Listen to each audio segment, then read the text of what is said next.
So I told you last week that Christmas of 2000, I called my then girlfriend over the phone. She was in New York where she lived.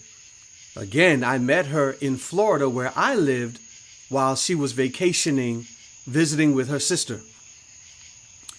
And when I called her that morning, at about 6 a.m, a man answered the phone. Imagine what I felt. And I'm still a virgin. I still don't know anything truly about sex. But I immediately felt that, hey, if this guy spent the night, what did y'all do? And the pain and the sorrow just filled my little heart. 17 years old. Remember, again, I told you that we were traveling to Orlando to visit my parents' cousin, my dad's cousin, to be specific. And so the entire 3 hours I sat in the back of that Astro van that my parents owned at the time with a spirit of despondency, with a feeling of hurt, wondering what had happened the night before with this lady and this fella, wondering who he was. And to this day, I never got an answer. So, we got to my cousin's home. It was not a Merry Christmas for me at all because I was going through it. And the entire time I sat there at their home, I'm thinking about my lady friend and what had transpired earlier in the day. We hopped back in the car after spending the entire day with this family. And same like before, the entire 3 hours back home, I'm in my feelings, quiet, not jolly and exuberant like I normally am. So we get home and my mother checks the voicemail.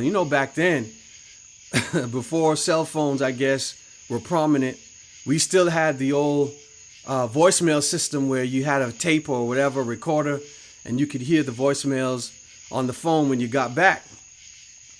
Well, she called the voicemail number, and when she called that number, the very first message was from my girlfriend. Hey, Battles family, I just wanted to say hello and Merry Christmas. What?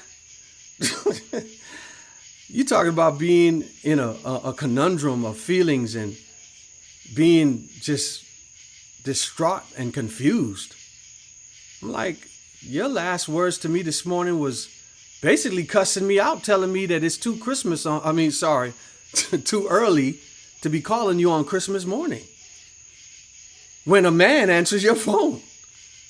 Now you're calling the house saying to me and my family, Merry Christmas? I know I was naive, but was I that stupid? And so I was kind of happy still that she called, but yet I was still hurt in that I'm trying now to figure out what kind of games are you playing with me? Now that I've had time to mature and look back at it, this young lady was familiar with the fact that, you know what? Andrae, he's good to keep around. No, I don't perhaps love him. And no, he may never get the goodies. In fact, he ain't going to. But hey, he really does love me. He really does have strong feelings. And the benefits to keeping him around are better than the results I would have to live with if I cut him off. She saw my naivety, my youngness, my youth. And so she felt, as I look back on it, that it'd be better to keep him, tie him up and dangle him on a string than to just let him be and live his life. Because no doubt this man that had answered the phone when I called had to be the father of that son, of her son.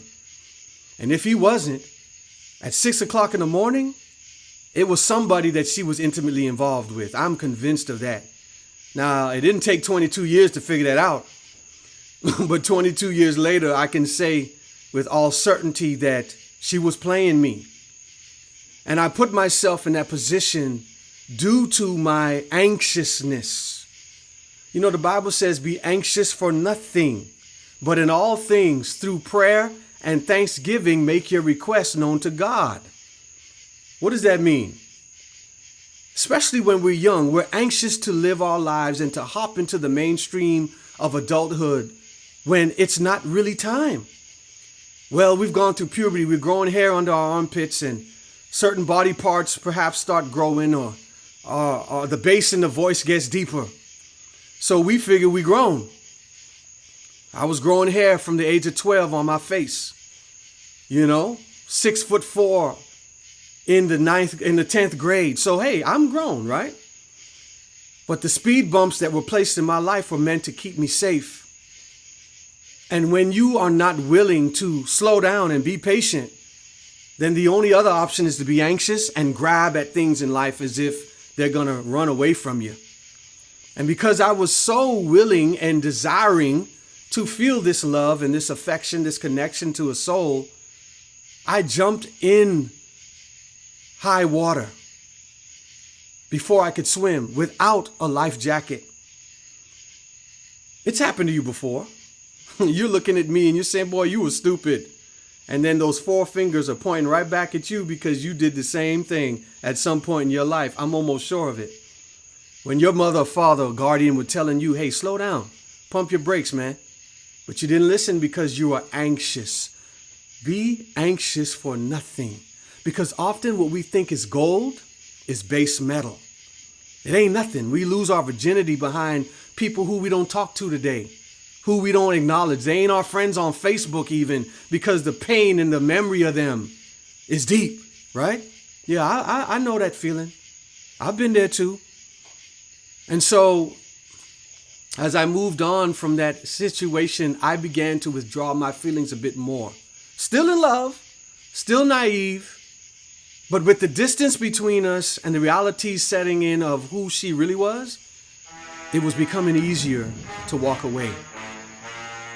Well, that Christmas would be the last time that we spent, or last Christmas that we spent as a family in Florida. Now, you may have to go back a bit in a few other episodes before to remember or to catch up with the fact that we had moved to Florida 1999, Christmas of 99, and that we had lived in Florida for just a year, and that by the time Christmas of 2000 rolled around, we were moving back to Texas. Oh my goodness, you talk about hurt and just really frustrated and confused.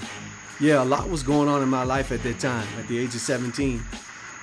And my dad used to pick citrus fruits, oranges.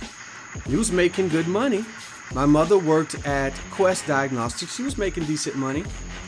But my father's father, my grandfather, petitioned my dad and said, hey, I've got a business and I know that perhaps it'll be a benefit to you if you pack up your family and move back to Texas. No, we weren't going to move back to Dallas where we were. You'll be moving to a little town called Arp, where his office and storefront was.